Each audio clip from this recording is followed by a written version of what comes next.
Hi there, good morning, and thank you for joining with me today.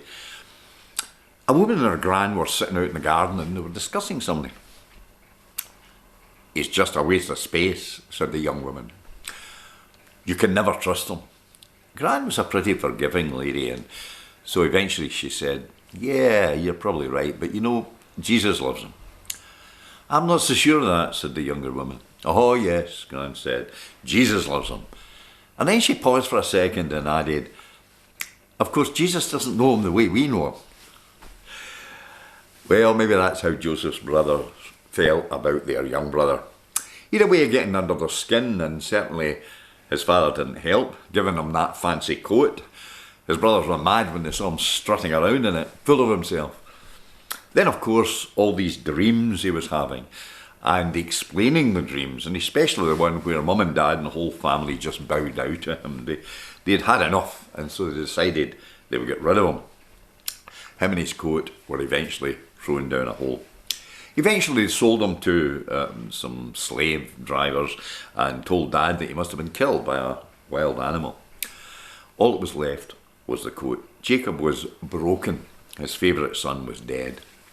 Well, you know, years passed, and the brothers continued with their lives.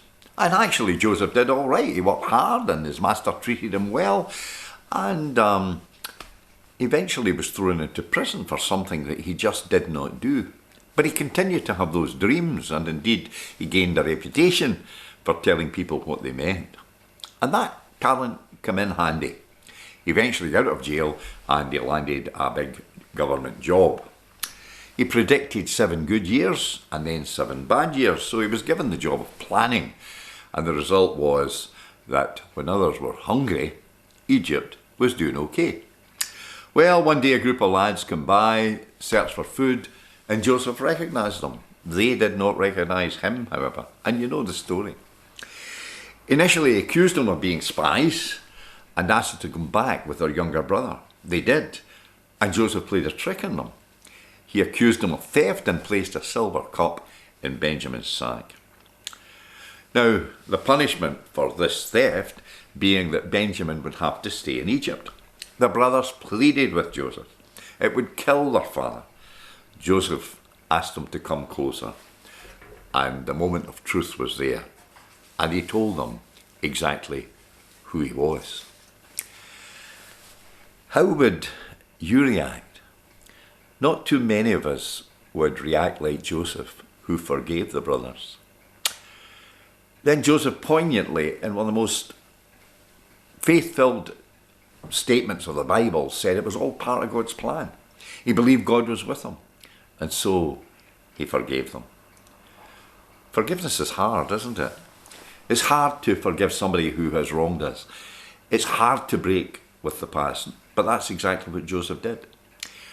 And the power of forgiveness, I think, works both ways. Joseph forgave his brothers for what they did, and the brothers forgave Joseph for being a brat. Human nature says, do it to the other guy before he can do it to you. But Jesus says, love your enemies. Do good to those who hate you. That kind of love is a choice. I find great solace in the fact that Jesus forgave every injury inflicted on him with his dying breath. He forgave those who killed him. Forgiveness is indeed a wonderful thing. May God give us the strength to forgive when forgiveness is needed. Again, can I just thank you for joining with me, and God bless you this week and always.